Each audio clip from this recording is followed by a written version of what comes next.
Assalamualaikum warahmatullahi wabarakatuh. Halo sahabat pena, bagaimana kabarnya hari ini? Semoga sehat selalu ya. Pada episode ketiga ini, kita akan membahas rahasia bagaimana menyelesaikan naskah dalam waktu kurang dari 30 hari. Tapi, sebelum lanjut, jangan lupa tekan tombol like, subscribe, dan tombol loncengnya ya, supaya kamu tidak ketinggalan video terbaru dari kami. Baiklah, kita langsung saja masuk ke pembahasan. Yang pertama, membuat outline sebelum memulai. Kamu bisa mulai dengan menentukan tema tulisan yang ingin kamu buat, lalu mulai menentukan judul, kemudian tentukan isi yang kamu tulis. Ketika ingin membuat outline, kamu harus mengetahui buku apa yang ingin kamu tulis.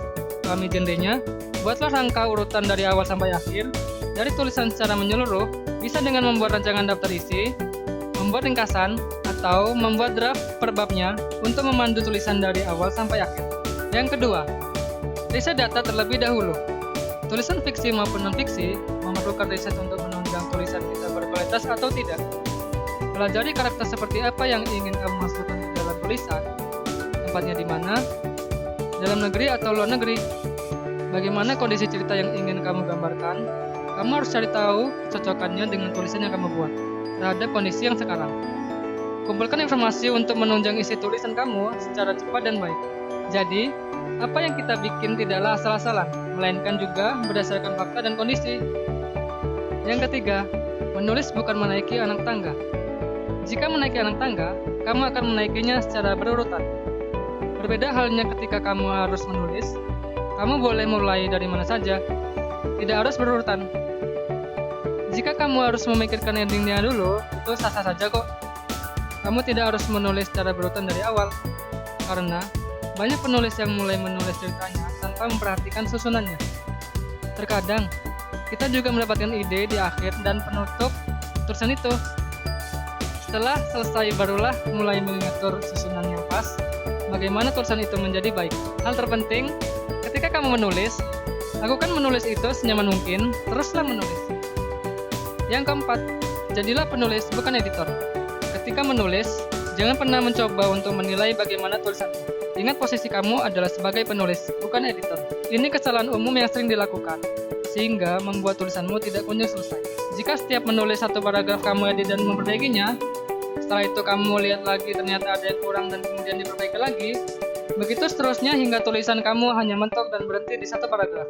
Inilah yang menjadi salah satu kendala kenapa tulisan kita jalan di tempat, yang membuat berpikir bahwa menulis bukan bakat dan akhirnya tulisan ditinggalkan.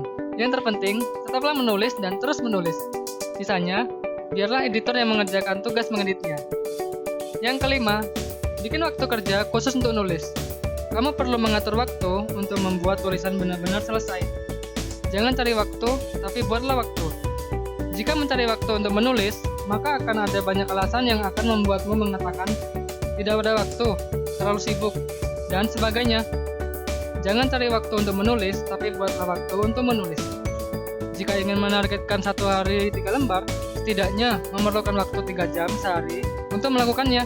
Kamu bisa menyisihkan 1 jam setelah subuh, 1 jam ketika siang hari, dan 1 jam sebelum tidur. Mudah dan sederhana kan? Yang menentukan berikutnya tinggal konsisten kamu dalam menjalankannya. Gunakan waktumu untuk menulis. Yang keenam, fokus ke satu naskah hingga selesai. Ketika menulis, kamu harus benar-benar mendisiplinkan diri untuk fokus. Pilihlah satu ide atau cerita yang benar-benar ingin kamu tulis, sehingga tidak ada tumpang tindih masuknya ide lain yang menumpuk di tulisan. Cobalah fokus satu ide. Ketika ide lain datang dan muncul, cukup tuliskan garis besarnya di tempat lain. Jangan disatukan dengan tulisan yang sedang ingin kamu selesaikan. Setelah tulisan yang satu selesai, barulah kamu buka ide lagi dan dituliskan di tempat yang berbeda, dan mulai menuliskannya satu-satu lagi hingga selesai. Yang ketujuh, membawa peralatan kemanapun kamu pergi. Sebagai seorang penulis, udah selayaknya selalu membawa senjata seorang penulis. Jangan pernah lupakan pena dan kertas kemanapun kamu pergi. Itu hal dasar yang bisa kamu lakukan untuk membiasakan dirimu menjadi seorang penulis. Ingat, jangan pernah lupakan kesiapan seorang penulis, seperti buku, pena, kertas, catatan, laptop, ataupun tablet. Dan selalu bawa peralatan menulismu dimanapun kamu berada. Karena terkadang ide muncul dari tempat dan saat yang tepat. Jadi, kamu harus mempersiapkan kondisi untuk hal yang tidak tertentu. Yang terakhir, pantang menyerah. Nah, kalau sudah mengerti tentang semuanya, tinggal membangun dirimu untuk lebih mantap lagi menjadi penulis. Kalau 1 dan 2 tulisan belum banyak yang respon, jangan berkecil hati karena semua butuh proses. Karena tidak ada yang membuat tulisannya menjadi terkenal hanya dalam sekali percobaan. Yang penting, terus yakin dan tidak berhenti untuk terus menghasilkan tulisan yang bermanfaat. Baiklah sahabat pena, demikianlah rahasia bagaimana menyelesaikan naskah dalam waktu kurang dari 30 hari. Sekarang, kamu bisa mencobanya. Dan terima kasih sudah menonton video ini. Apabila bermanfaat, silakan share video ini ke teman-temannya ya. Wassalamualaikum warahmatullahi wabarakatuh.